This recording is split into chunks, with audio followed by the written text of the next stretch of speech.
ఒక్కసారి కొమ్మూరి గోల్డ్ కి కాల్ చేయండి. తాకట్లో ఉన్న మీ బంగారాన్ని విడిపించి మార్కెట్ ప్రైస్ కి వాళ్ళు కొనుక్కుని మిగతా డబ్బులు మీకు ఇచ్చేస్తారు. హాయ్, వెల్కమ్ టు మనం టీవీ. నేను మీ మనోజ్. కుక్క తోకని ఎన్ని కర్రలతో కట్టినా సరే కర్ర ఒకసారి తీసామంటే ఆ తోక వంకరే. ఎందుకు ఆ మాట అన్నానంటే ఈ సామెత సరిగ్గా పాక్ ప్రధాని షబాజ్ షరీఫ్కి సరిపోతుంది.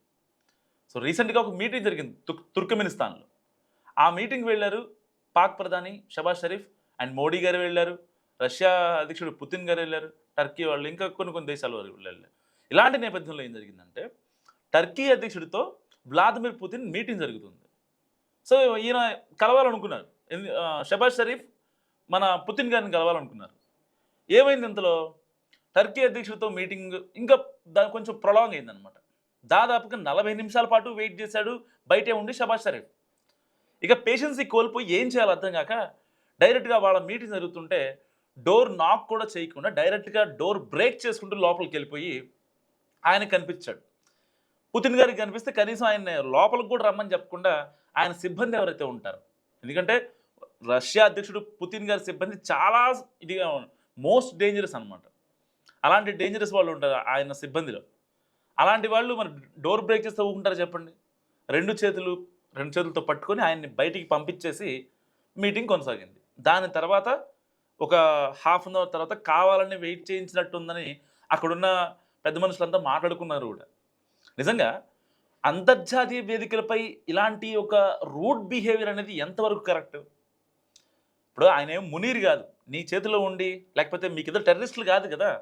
పుతిన్ అనే వ్యక్తి ఒక దేశానికి అధ్యక్షుడు, మీలాంటి చెత్త కంట్రీ అయితే కాదు కదా. అలాంటి అధ్యక్షుడితో ఇలాంటి రూడ్ బిహేవియర్ అవసరమా? అక్కడ కూర్చున్నంతసేపు ఒకసారి మీరు విజువల్లో చూసుకోవచ్చు, ఆయన కూర్చోవడం ఎంత చిరాగా కూర్చున్నాడు. ఆయనకి ఇష్టం లేదు, ఎందుకంటే భంగపాటుకు గురయ్యాడు కదా. సో ఆయనకి ఇష్టం లేదు. సో ఎలాగైనా సరే కాసేపు గడిపేసి వెళ్ళిపోదాంలే. ఇష్టం లేని పెళ్ళికి వచ్చిన వాళ్ళు ఎలా ఉంటారు, కాసేపు మమ్మ అనిపించి వెళ్ళిపోతారు, భోజనం కూడా చేయకుండా. సేమ్ అలాగే షబాజ్ షరీఫ్ ఒక తీరు నిజంగా ప్రపంచాన్నే ఆశ్చర్యాన్ని గురి చేసింది. వాళ్ళు ఏమీ ఏదో చిన్న చిత్తగా వార్డు మెంబర్లు కాదు, కౌన్సిలర్ల సమావేశం కాదు, లేకపోతే ఒక అసెంబ్లీ సమావేశం కాదు, ఇంకేం కాదు, దేశాధినేతలు కదా. దేశాధినేతలు అంటే ఎవరు? దేశం మెచ్చిన నేతలు. అలాంటి మీటింగ్ దగ్గర ఎంత పేషెన్స్తో ఉండాలి? కనీసం ఆ పేషెన్సీని మర్చిపోయి డైరెక్ట్గా డోర్ బ్రేక్ చేసుకుని లోపలికి వెళ్ళటం చాలామందిని విస్మయానికి గురి చేసింది నిజంగా. ఓ పక్క పాకిస్తాన్ అడుక్కు తింటుంది, తినడానికి తినలేదు. ఉల్లిపాయలు, టమాటాలు, బెండకాయలు, బీరకాయలు అన్ని రేట్లు పెరిగిపోయాయి. ఎంత ఇన్ఫ్లేషన్. ఇలాంటి నేపథ్యంలో ఎంఎఫ్ దగ్గర నుంచి మళ్ళీ ఇప్పుడు డబ్బులు తీసుకోవడానికి కూడా వీళ్ళు తీసుకున్న వాటికి వడ్డీ కట్టలేని స్థితిలో ఉన్నారు. పోనీ ట్రంప్ ఏమైనా చేస్తాడంటే అక్కడ ఉన్న మానవ వనరులు దోచుకోవడం తప్ప పాకిస్తాన్కి ఒక్క రూపాయి కూడా ఇచ్చే ప్రసక్తి లేదు. ఇన్ని కాన్సిక్వెన్స్లో ఇలాంటి రూట్ బిహేవియర్ ఎందుకు? మొన్న కూడా మునీర్ ఏమంటున్నాడు, భారతదేశాన్ని మేము ఇకపై సహించాం, ఊరుకోం, ప్రతి దాడి చేస్తాం. భారతదేశం దాడి ఎక్కడ చేసింది అసలు? నిన్నగాక మొన్నయి కదా జమ్మూ కాశ్మీర్ సరిహద్దుల్లో 111 మంది టెర్రరిస్టులు భారతదేశంలోకి ఎంటర్ అవ్వడానికి రెడీగా ఉన్నారు. మీరు పంపించలేదా? రీసెంట్గా మునీర్కి త్రివిధ దళాల చీఫ్ ఇచ్చారనమాట. పాకిస్తాన్ త్రివిధ దళాల చీఫ్ చాలా మంచి పదవి, గౌరవమైన పదవి. ప్రజా శ్రేయస్సు, ప్రజల బాధ్యతను తీసుకున్నటువంటి వ్యక్తి ఎలా మాట్లాడాలి? భారతదేశం గురించి మాట్లాడాడు. ఆయమన్నా ఇమ్రాన్ ఖాన్ ఏమో మాజీ ప్రధాని, ఆయన్ని లోపలేసి నానా ఇబ్బందులు పెడుతున్నారు. అలాంటి వ్యక్తులు లోపలేసి వీళ్ళు బయట రాజ్యం వెళ్తున్నారు. రేపు మాపో షబాజ్ షరీఫ్ కూడా పక్కెళ్ళిపోతాడు నాకు తెలుసు, ఎందుకంటే మునీరే వస్తాడు పాకిస్తాన్ ప్రధానిగా కూడా. తర్వాత ఇంకా ఇదిగా ఉంటుంది. పాకిస్తాన్ త్రివిధ దళాల చీఫ్ మునీర్ ఎవరు? ఒక టెర్రరిస్ట్. అక్కడ రాజకీయ నేతలు, గవర్నమెంట్లు ఏం పనిచేయవు. మన దేశంలాగా గవర్నమెంట్ అథెంటిక్గా డెసిషన్ తీసుకోవడం ఇలాంటివి ఉంటాయి. పాకిస్తాన్లో అలాంటి పరిస్థితులు ఉండవు. ఒక టెర్రరిస్ట్ తీసుకుంటారు డెసిషన్స్. అందుకని అక్కడి ప్రజలు చాలా ఇబ్బందులు పడుతున్నారు. తినడానికి తినలేదు, జాబులు లేవు, యువత పెడదవ పడతారు. పోనీ వేరే దేశాలు వెళ్ళి బాగుపడదామంటే అది కూడా అవ్వని పరిస్థితి. అలాంటి దుర్భర పరిస్థితిలో ఉన్న పాకిస్తాన్ ఏం చేయాలో అర్థం కాక ఇంత సతమత పడుతుంటే, ఒక పక్క ఈయనేమో షబాజ్ షరీఫ్ ఏమో మీటింగ్కి వెళ్ళి మరి అక్కడ ప్రపంచ దేశాల దృష్టిని ఆకర్షిస్తాడు. ఎందుకు ఈ పనికిమాలిన పనులు అవసరమా? చాలామంది దేశాధినేతలు వచ్చారు. అక్కడ నువ్వు ఎలా మాట్లాడాలి ఒక వేదికపై? మాట్లాడే ప్రతి మాట అథెంటిక్గా ఉండాలి, చేసే ప్రతి పని చాలా నీట్గా మంచిగా ఉండాలి. అంతేగాని డైరెక్ట్గా డోర్ బ్రేక్ చేసుకుని లోపలికి వెళ్ళిపోతే ఎంత దారుణం అసలు. కొంచెమైనా బుద్ధి ఉండాలి కదా. పోనీ ఇప్పుడు పాకిస్తాన్ అడుగుతుంది అంటుంది, ట్రంప్ ఏమైనా సపోర్ట్ చేస్తారా? అసలు మెయిన్ అక్కస్ ఏంటంటే ట్రంప్ ఇది కాదు, అసలు మెయిన్ అక్కస్ ఏంటంటే మ్యాటర్ ఏంటంటే చైనా మనకి సహకారం అందిస్తుంది, రష్యా మనకి సహకారం అందిస్తుంది. రీసెంట్గానే ఈ పుతిన్ గారు ఎవరైతే ఉన్నారో ఆయన మన ఇండియాకి వచ్చారు, మనం నెక్స్ట్ లెవెల్లో అతిథి ఇచ్చాం.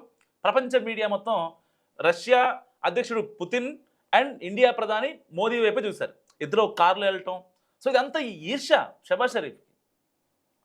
ఏం చెప్పలేని సిచ్యువేషన్. పుతిన్ గారితో మాట్లాడుతున్నాడు వెళ్ళి షబాజ్ షరీఫ్. తర్వాత మీటింగ్ అయిపోయింది, లాస్ట్లో పుతిన్ గారు మాట్లాడాలా వద్దా అన్నట్టుగా మాట్లాడుతున్నారు. ఈయనేమో చేతులు పట్టుకొని బ్లేజర్ పట్టుకొని, చూసుకోవచ్చు విజువల్స్లో మీరు. అంత దారుణంగా ఉంటుందన్నమాట.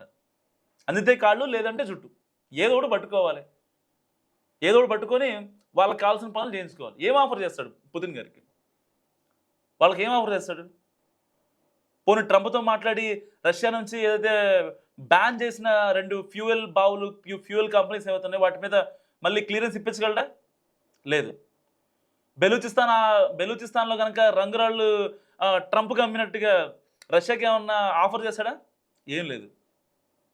పోనీ మీరు కాళ్ళ వేళ్ళ పడ్డా సరే రష్యా నుంచి ఏమన్నా పెట్టుబడులు పాకిస్తాన్కి వస్తాయా? పొరపాటును కూడా రావు. అయితే గీతే మనకే వస్తాయి, ఇండియాకే వస్తాయి.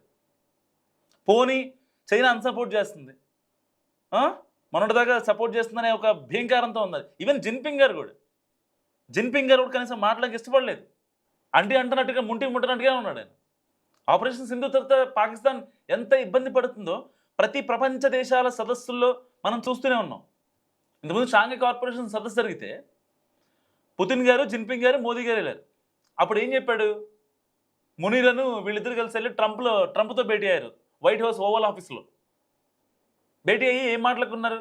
ఎలాగైనా సరే భారత్కి బుద్ధి చెప్పాలి, నేను ఒక పక్క వీసాల పెంపు ఇవి చేస్తున్నా, సో మీరు కూడా ఎంతో కొంత ఇబ్బంది పెట్టండి అని చెప్పి మాట్లాడుకుంటారు. ఇంకేం మాట్లాడుకుంటారు దిక్కుమాలినళ్ళు.